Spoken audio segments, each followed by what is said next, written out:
तारकासुर का जन्म राक्षस जाति में हुआ था और राक्षस जाति जो कि अपनी शक्ति के लिए और देवों के प्रति जो दुश्मनी होती है उसके लिए जाने जाते हैं। राक्षस जाति क्या होने की वजह से तारकासुर भी बहुत ज्यादा शक्तिशाली था। तारकासुर जैसे जैसे बड़ा होता गया इसकी शक्तियों में बढ़ोतरी होती गई, लेकिन तारकासुर को और शक्तियां चाहिए थी और हमेशा की तरह ये भी एक घोर तपस्या करने चले जाते हैं। तारकासुर बहुत ही कठोर तपस्या करता है, बहुत ही कठोर मौसम, बिना खाए पिए बहुत ही लंबे समय तक ये अपनी कठोर तपस्या को करता है और हमेशा की तरह राक्षसों की तपस्या से कोई न कोई देव प्रसन्न हो ही जाता है। और इस बार ये देव थे ब्रह्मदेव। ब्रह्मदेव तारकासुर के तपस्या से प्रसन्न हो जाते हैं और उसके सामने प्रकट होते हैं और उससे कहते हैं कि तुम्हें क्या वरदान चाहिए। ब्रह्मदेव से वरदान मांगते समय तारकासुर अपनी बुद्धि का इस्तेमाल करता है। वो खुद को अजय बनाना चाहता था कि उसे कोई भी पराजित ना कर सके, लेकिन डायरेक्टली वो अजय होने का वरदान तो नहीं मांग सकता था। तो ब्रह्मदेव से उसने ये वरदान मांगा कि तारकासुर का वध सिर्फ भगवान शिव का जो पुत्र होगा वही कर सकेगा। अब ये वरदान मांगने का कारण ये था कि तारकासुर जानता था कि भगवान शिव एक सन्यासी साधु संत जैसा जीवन व्यतीत करते हैं और दुनियादारी से उनका कोई ज्यादा लेना देना नहीं है। तो इसकी बहुत कम उम्मीद थी कि भगवान शिव कभी शादी करेंगे और जब शादी नहीं करेंगे तो उनका पुत्र नहीं हो सकता। और ब्रह्मदेव उसको ये वरदान दे देते हैं और वरदान मिलने के बाद ज्यादातर राक्षस यही करते हैं कि पहला टारगेट देवों को बनाते हैं और उसने भी यही करा। तारकासुर ने देवों को परेशान करना शुरू कर दिया। देवता तारकासुर से परेशान हो चुके थे।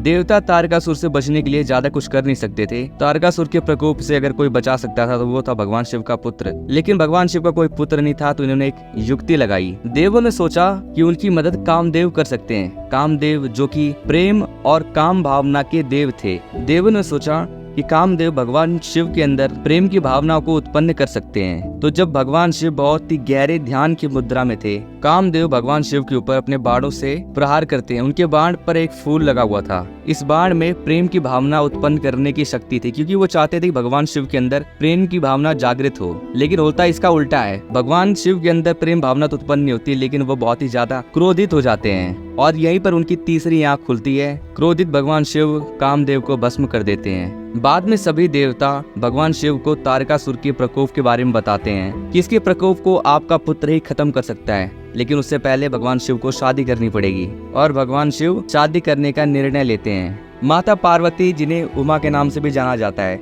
वो भगवान शिव को अपने पति के रूप में देखना चाहती थी और उसके लिए बहुत लंबे समय से वो तपस्या कर रही होती हैं। और इस तपस्या को देख के भगवान शिव प्रसन्न होते हैं और उनका विवाह भगवान शिव से होता है और माता पार्वती से जन्म होता है कार्तिकेय का, जिन्हें मुरुगन भी बोलते हैं। और ये तारकासुर का वध करते हैं और देवताओं को चिंता मुक्त करते हैं। तो ये माइथोलॉजिकल बातें हैं। इसमें थोड़ी बहुत हो सकता है गलतियां हो सकती हैं, किसी स्क्रिप्चर में थोड़ी बहुत वेरिएशंस हो सकती हैं, हो सकता है किसी वर्जन में कुछ अलग बात बोली गई हो। तो अगर आपको कोई गलती मिले तो आप कमेंट कर सकते हो। तो इस वीडियो में बस इतना ही। देखने के लिए धन्यवाद।